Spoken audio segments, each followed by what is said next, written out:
There's a man going round taking names.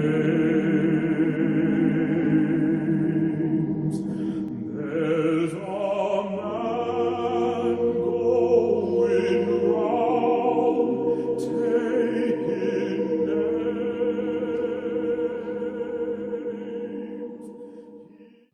College man. The alumni and students are so proud to be called Dame. On June 21st, 1964, 20 freedom workers arrived in Holly Springs, Mississippi, and made it the central office for civil rights activities and voter registration drives in 8 Mississippi counties. This documentary tells the stories of 5 Rust alumni and how they made their mark in history.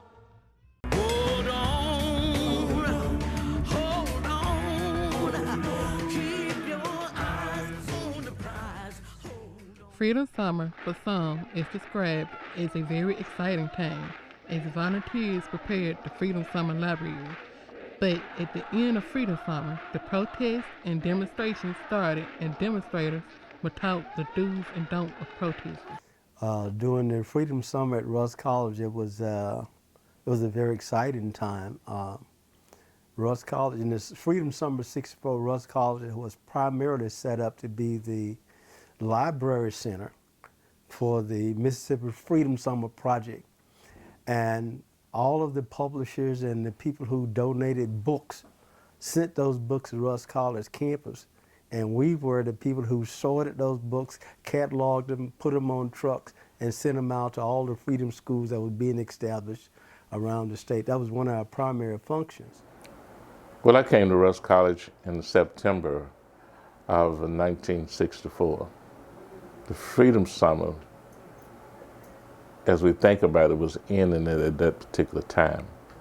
But many of the participants in the Freedom Summer, especially the whites who came from the North, were still here on campus. Some of those people began to teach here at Rust. Some were my instructors, some became my friends.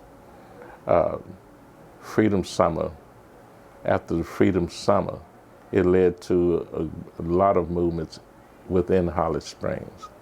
There were demonstrations demonstrated against the mayor, demonstrations against the sheriff at that time, who was Johnny Taylor. The mayor was Mayor Coopperwood. Black people associated with black people, white people associated with white people. Parents and children would go to a church meeting after the work during the day. We also had split sessions. So during the summer, everything was slow moving, and it became an exciting kind of thing. Seeing it on TV, that was as close as we had been until the summer of '65. And the parents had been very unhappy with what the school program was not doing for the children. And so that fall, it was actually during the summer, we did have split sessions. That summer, the parents decided to boycott the school because they... During Freedom Summer, when I got started, we first started reading our history. We had lots of history books. We still have some in archives now, Freedom School books, talking about history that we didn't really know. I knew a lot of history because my parents talked about it, but it's much more that we learned. We were taught how to do voter registration, how to talk to people, and it was especially nice. They told us whenever you go out to march, you do it with dignity. So before we started to march, these were the things that we were taught. We were taught not to yell. You know, there were people on the side would yell at us, but we were taught not to yell back. But we were supposed to march with dignity. We were taught what we were marching for, and they encouraged us to march. Holly Springs was a tent city. Holly Springs, as then as it is today, was a majority black city. And the black citizens decided it was time for Holly Springs, all of Holly Springs citizens, to begin to receive the benefit of services and opportunities that other citizens had as taxpayers. And voter registration was the beginning of that effort. And as a result of that, later years, results yielded black elected officials in Holly Springs and Marshall County.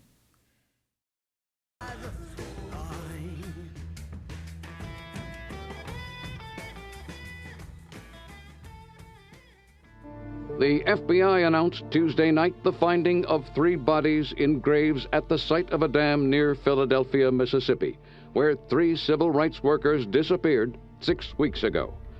The FBI said the bodies were found in a wooded area about 6 miles southwest of Philadelphia, where the 3 young men were last seen. I did not know them. That was something that we got by way of the news, that something had happened over in Philadelphia, and a few days later, they told us what had happened, that there had been a church burning over near Philadelphia, and that the group that was stationed at Meridian went over to investigate the burning of that church and didn't show up again. These young people who were killed was nothing new. What was new and what got the world in a turmoil was that one of those who was killed was white. If it had been 3 black people who were killed, I doubt if the bodies would have ever been found. I doubt if there would have been anything really done about it. But it was because a northern white person was killed, then the whole weight of the nation came down on Philadelphia, Mississippi. Philadelphia, Mississippi, like Mississippi as a whole, had been lynching black people for ages. Well, the death of the civil rights workers, I think, occurred in 1964, I believe, and during the early part of the summer. And as you know, the bodies, the 3 people were missing for quite a while before they were discovered in the Irvington Dam in Neshoba County. And quite naturally, the campus was enraged about, and that effort, I guess, that event, I would say, probably spurred most students to get involved in the movement.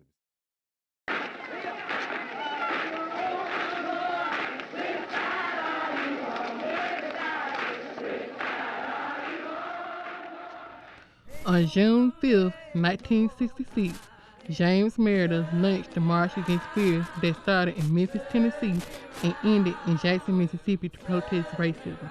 He was shot and wounded after crossing state lines. The results of this march led to 4,000 African Americans registering to vote.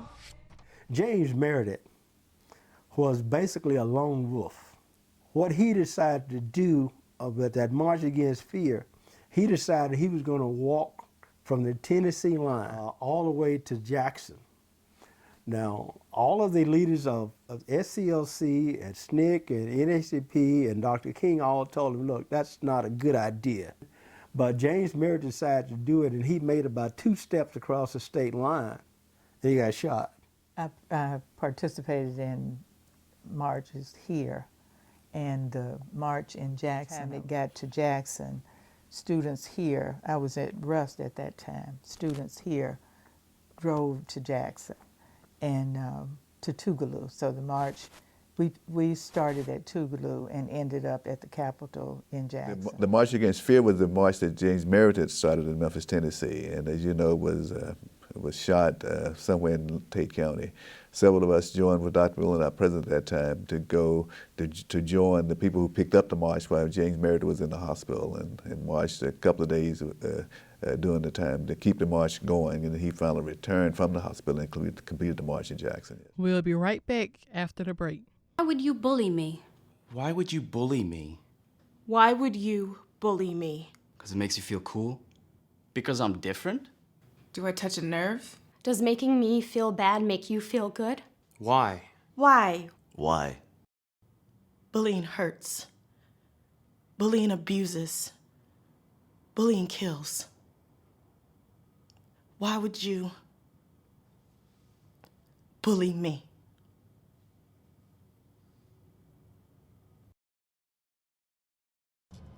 Welcome back to Freedom Summer.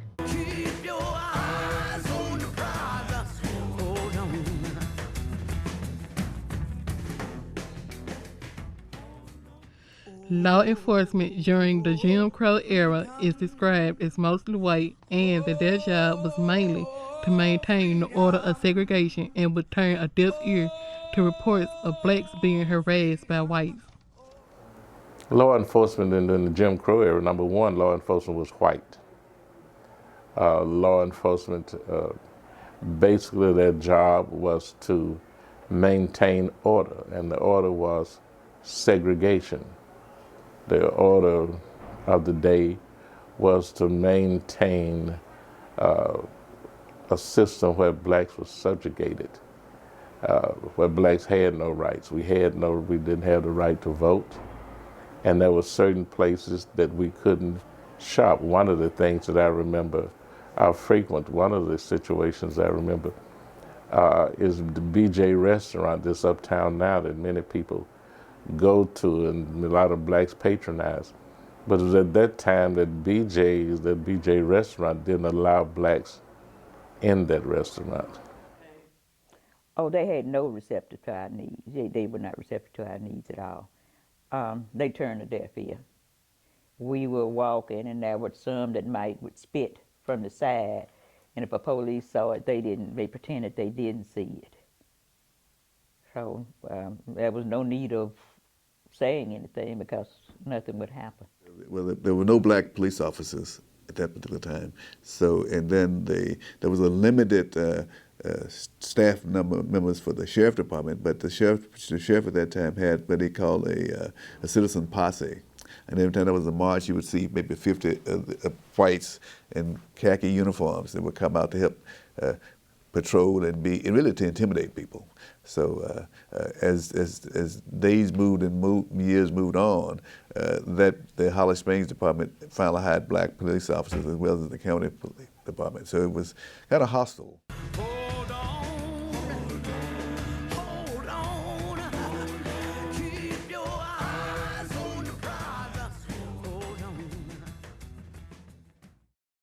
Well, the movement of the 60s didn't really start the struggle to gain the vote. I think about earlier civil rights workers, in particular Ida B. Wells, who challenged public accommodations in the 1890s. And Russ has been involved in the movement ever since 1866 when we were established as an institution. And we're still involved in speaking and protesting in a different manner now than what it was in the 60s against injustice against anybody, whether it be black or white. So the civil rights movement is still very, very alive and very active throughout the country.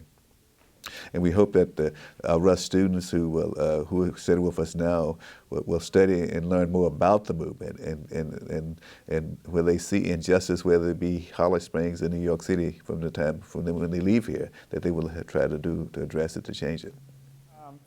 I want them to know what it took to vote.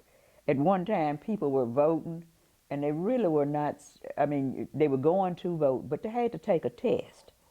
And this test was really something that they knew that our people would not know. And that was discourage us from voting. So it took a lot. People had problems. They got put in jail when they went. You know, they pretended they did something else. It was difficult. I want our children to know now just what people went through to do this. So you can't sit down now. You can't turn back because people have died for this. And I want us to just keep moving forward. And even on this campus, I want us to know that we have to learn something, and we have to behave with decency. I would hate to think that there's something so significant about the right to vote. I think what is significant and what your generation need to know is that you have a right to exist, that you have a right, according to this country, a right for life, liberty, and the pursuit of happiness. And I do believe, I would love for your generation to take that seriously, that they have a right to life. They have a right to be free. They have a right to pursue happiness.